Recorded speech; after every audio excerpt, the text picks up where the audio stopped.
राम की बात करें तो वे नियमों के अनुसार चलते हैं, क्योंकि आपको समझना चाहिए कि तब समाज में ये बात हमेशा होती थी कि व्यवस्था कैसे स्थापित की जाए।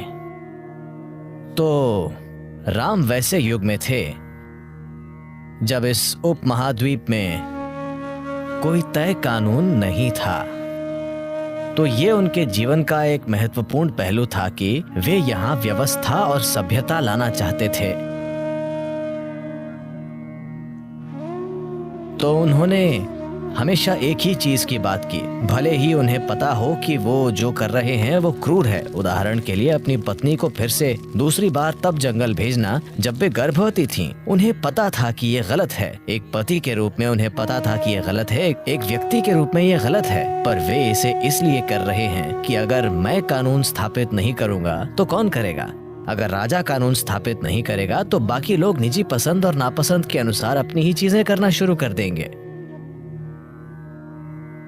तो एक स्तर पर यह बेहद सराहनीय बात है कि एक आदर्श प्रशासक बनने के लिए या एक आदर्श राजा के रूप में देखे जाने के लिए गंभीर व्यक्तिगत बलिदान देने को तैयार हैं, क्योंकि आप ऐसे व्यक्ति बनना चाहते हैं जिससे सभी प्रेरित हों, क्योंकि आप एक सभ्यता स्थापित करने की कोशिश कर रहे हैं। तब सब कुछ सभ्य नहीं था, वे कानून स्थापित करने की कोशिश कर रहे हैं। ये वाइल्ड वेस्ट की तरह है, बिल्कुल पैसा नहीं है पर कानून अस्पष्ट हैं। तो वे इसे बहुत स्पष्ट बनाना चाहते हैं कि जीवन को चलाने का ये तरीका है। जब कृष्ण का युग आया तब सभ्यता स्थापित हो चुकी थी, अच्छे से स्थापित राज्य मौजूद थे, जीवन, व्यापार और युद्ध कला के स्पष्ट नियम मौजूद थे। पर कुछ मुट्ठी भर लोग कानून को अपने हाथों में ले रहे थे, उसे अपनी इच्छानुसार तोड़ मरोड़ रहे थे और मनचाहा कर रहे थे।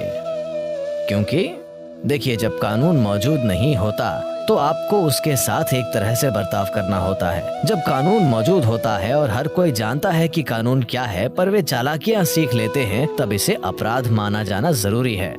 तो आप अपराध फैलने पर क्या करते हैं और आप अपराधी के साथ क्या करते हैं? मैं फर्क बताने की कोशिश कर रहा हूँ, कोई ज्यादा फर्क नहीं है पर मैं कोशिश कर रहा हूँ। क्योंकि एक व्यक्ति कानून के हिसाब से नहीं चलता क्योंकि उसके मन में कानून की कोई समझ नहीं है।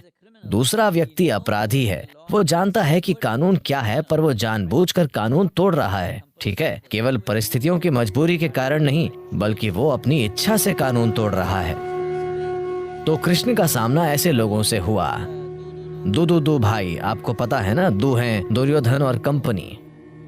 ये वे लोग हैं जिन्हें अच्छे से पता है कि कानून क्या है, पर वे जानबूझकर कानून तोड़ रहे हैं। तो बिल्कुल अलग तरह से उनसे व्यवहार करते थे, नियमों से नहीं बल्कि अपनी बुद्धि से, कई बार चालाकी से भी। युद्ध में उन्होंने बहुत चालाकी की, क्योंकि वे जानते हैं कि अगर नियमों से लड़कर उन्हें जीतने दिया जाएगा तो वे लोगों को एक न्यायपूर्ण शासन नहीं देने वाले। वे वही करेंगे जो वो चाहते हैं, ठीक है, चाहे जो हो, वे वही करेंगे जो वो चाहते हैं। वे लोगों के साथ इंसाफ नहीं करेंगे।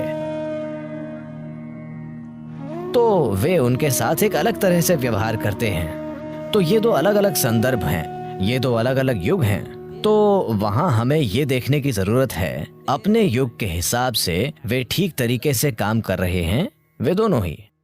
इसी तरह हमारे युग के हिसाब से भी हमें ठीक तरीके से काम करना चाहिए। आज कानून 100% स्पष्ट है। आप अपराधी होकर ये नहीं कह सकते मुझे कानून समझ नहीं आता। आप जानते हैं, जब हम बड़े हो रहे थे, ये दुनिया में एक बड़ी बात थी। तब फिदेल कास्ट्रो और चे गुवेरा और उन सब का समय है। हम सब क्रांति सोचते थे। भारत में चारू मजुमदार, कनु सान्याल और वे लोग दक्षिण में सोमालू, हम उनसे सुपर प्रेरित थे और हम हथियार उठाकर संघर्ष करना चाहते थे। वो ऐसा समय था जब 60-70 के दशक की बात है। हम तब भी यही सोच रहे थे कि ये देश पूरी तरह नहीं बना है, पर अब इस देश का निर्माण पूरी तरह हो चुका।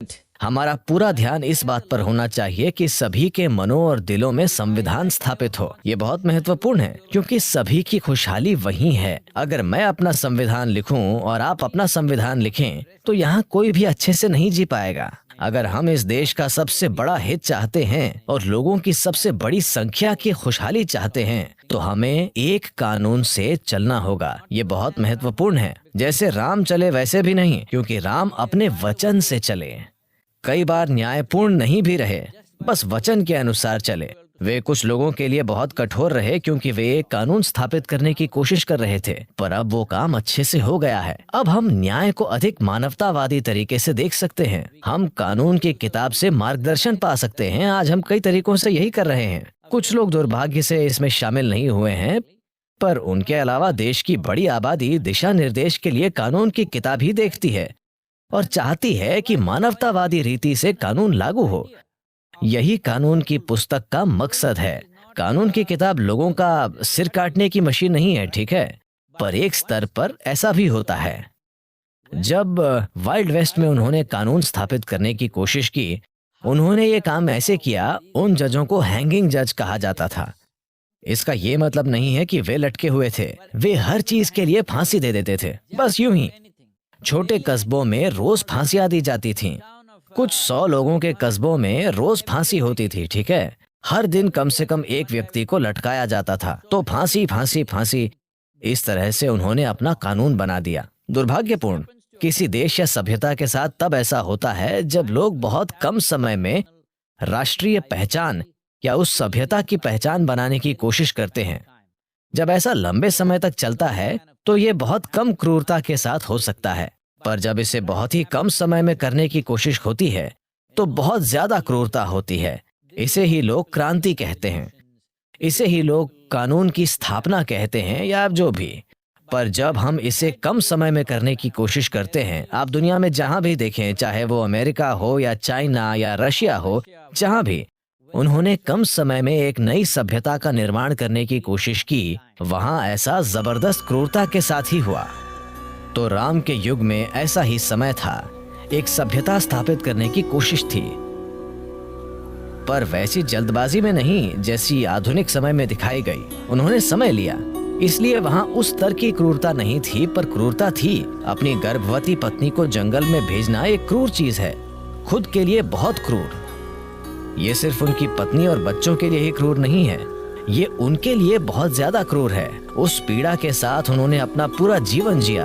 वे ऐसे व्यक्ति नहीं थे जो अपनी पत्नी को भेजकर खुद खुश रहते। उन्होंने अपने जीवन का हर पल उस दर्द के साथ जिया, पर उन्होंने फिर भी ये किया क्योंकि उनके लिए एक कानून स्थापित करना बहुत महत्वपूर्ण था। पर कृष्ण का युग अलग था, हमारा युग पूरी तरह से अलग है। तो आज हमें अपने मौजूदा समय के हिसाब से चलना चाहिए।